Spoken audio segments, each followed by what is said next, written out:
What is going on, guys? It is Wrestlelamia here, back with another video. Join us now as Wrestlelamia looks at the 27th November episode of Smackdown, as well as the wildest wrestling news stories you need to know, including is Alberto Del Rio innocent? A big update on the Hulk Hogan biopic, WWE bans AEW wrestlers move, Vince falls out of favor with a returning superstar, and much more. Be sure to subscribe and hit that notification bell for daily wrestling videos, and follow us on Facebook for exclusive lists.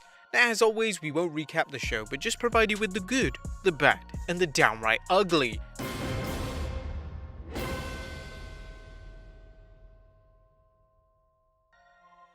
As always, we start off with the good is number 1, Dolph and Bobby Roode. Dolph Ziggler and Bobby Roode are an excellent team who have not only held the tag team gold, but have proved they could do so again. While the Street Profits are being groomed to being major players in the tag team division, they need top flight opponents, and Ziggler and Roode fit the bill. Having them score a surprisingly short win was a good way to get them over as credible opponents, not only for Dawkins and Ford, but for everyone on SmackDown. Number 2, Jey Uso snaps. Jey Uso snapping was a well-played theme on SmackDown, despite the fact that Roman Reigns seemed to patch up his differences with Jey at Survivor Series. Having main event Jey brutalize Otis was just the beginning of Jey's reign of terror, as he also interfered in the Daniel Bryan vs Sami Zayn match, getting a modicum of revenge on Bryan for his loss last week. The WWE used Jey well, getting him over as a maniac while also using him to set up Kevin Owens versus Roman Reigns. But whilst we're on the subject of Kevin Owens, number 3, his build-up. Kevin Owens doesn't scream world champion material, and in fact his last few months have been that of a supporting player in the Rey Mysterio vs Seth Rollins feud. However, KO is the type of wrestler who the fans are quick to get behind, whether it's wrestling Aleister Black or Seth Rollins. While it's clear Owens is being groomed to be Roman Reigns' next victim, they quickly built him up as a threat to the tribal chief by having him lay out Jey Uso and calling out the champion. Is Owens going to become Universal Champion at TLC? No, as there's probably more chance of Vince McMahon jumping into the ring butt naked on a live episode of Raw. But we can count on Owens to fight back and look like a credible opponent as the WWE continues Roman's build-up as a monster heel. And number 4, Billie Kay is a delight. Let's face it, the best part of this week's SmackDown was the charisma and talent of Billie Kay, who says she has an extensive background in talking. She has great timing, great humour, and is highly entertaining. We'd like to see more of her. Even better is WWE making her resume public. In fact, there are a number of jokes within the resume itself, as nobody can work 200 hours per week. Also, the number she uses is familiar, as it's actually a reference to an 80s song by Tommy Two-Tone called Jenny.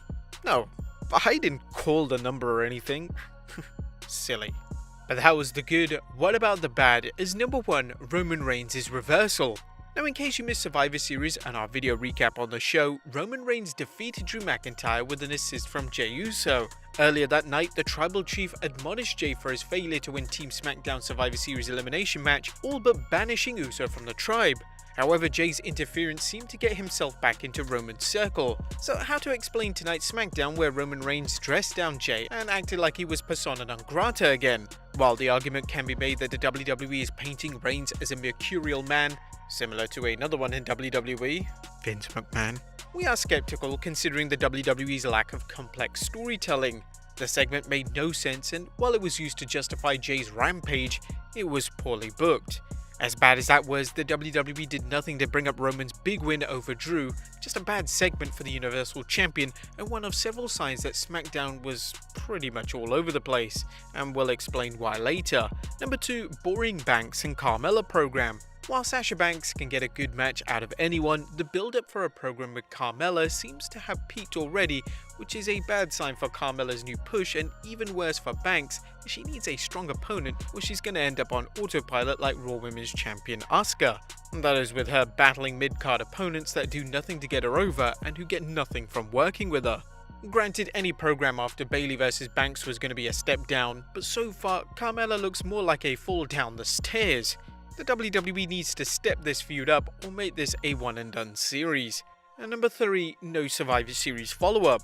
Now, other than Roman Reigns admonishing Jey Uso, there was no real follow-up after Survivor Series, which was a wasted opportunity considering Sasha Banks' win over Asuka and Roman Reigns' big win over Drew McIntyre, tainted or not. As we'll see, this edition of the Blue Brand was another hastily rewritten episode, so perhaps fans should be grateful the show even aired. There was nothing downright ugly about last night's show, but a major disappointment given some of the big matches at Survivor Series. Smackdown has been consistently good, so fans can only hope this was just a misstep rather than a sign for December. Unfortunately, around this time of the year, WWE normally just puts it on autopilot until the Royal Rumble. What did you guys think of Smackdown? Let us know in the comments down below. Now, let's move on to the news.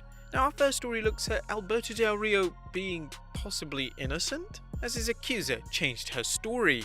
A shocking news in the case against Alberto Del Rio and his ex-girlfriend, who recently posted an apology on Instagram directed at Del Rio's family. An apology to the Rodriguez Del Rio family for the damages caused by my mistakes. At this point, it's unknown if Del Rio's ex-girlfriend, who accused him of kidnapping her and assaulting her, will retract her accusation.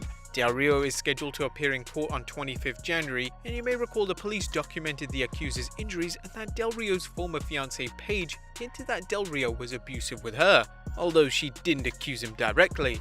Del Rio's brother was none too happy and blasted her online for the harm he claims she caused his brother.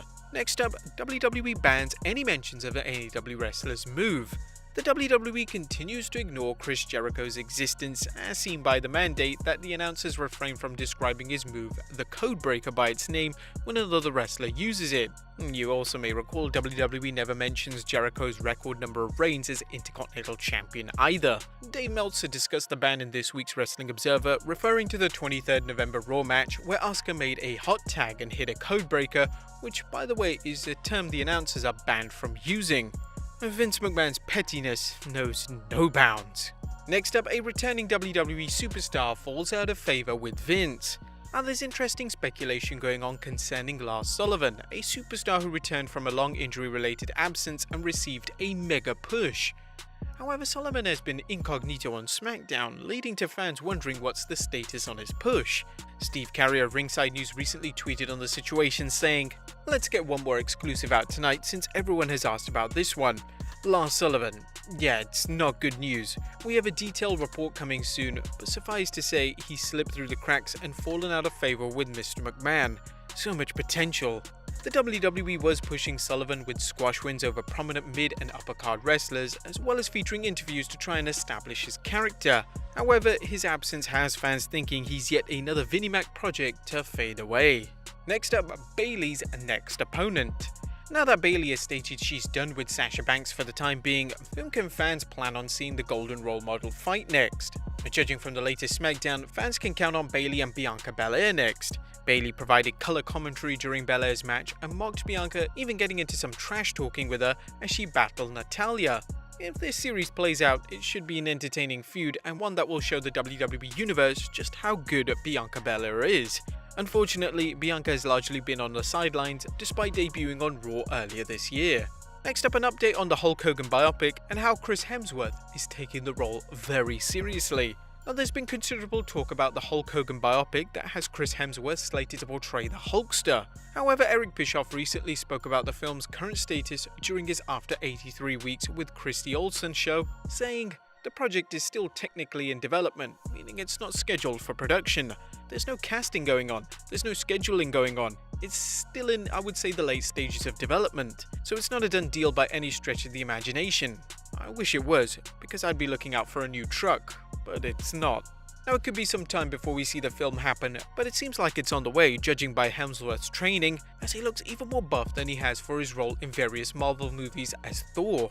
Next up, how Vince McMahon changed Smackdown. Now, there's an interesting story coming from Ringside News' Steve Carrier, as apparently Vince McMahon showed up late for SmackDown, leading to the usual chaos. Vince McMahon showed up late to SmackDown this week, and he was in the mood to change things around. How much? We were told a lot was changed, but less than usual. They did change around Roman Reigns' segment and a match finish. While Carrier claims less was changed than usual, the show was a poor follow-up after a major pay-per-view. And finally, details on what happened at The Undertaker's exclusive party. The Undertaker's final farewell featured a number of his closest friends showing up at Survivor Series to honor his 30-year WWE career. While the on-screen celebration was laid back, the Phenom's closest friends honored him the night before. The Undertaker's longtime friend The Godfather spoke to Sports Illustrated about the invite only at the hotel's lounge.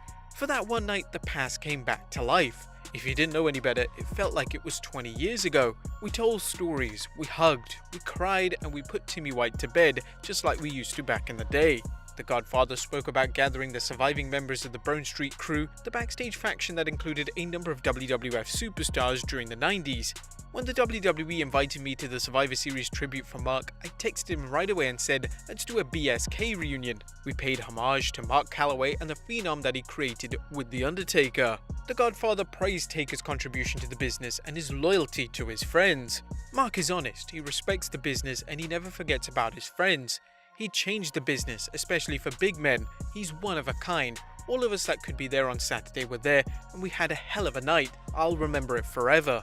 Well, that must have been one memorable night both for The Undertaker and his friends. But there you have it guys, the good, the bad and the downright ugly from this week's edition of Smackdown, as well as the wildest wrestling news stories you need to know. Be sure to leave your comments down below, subscribe if you haven't already, follow us on Instagram and Facebook for exclusive lists, and I'll see you next time with some more wrestling content.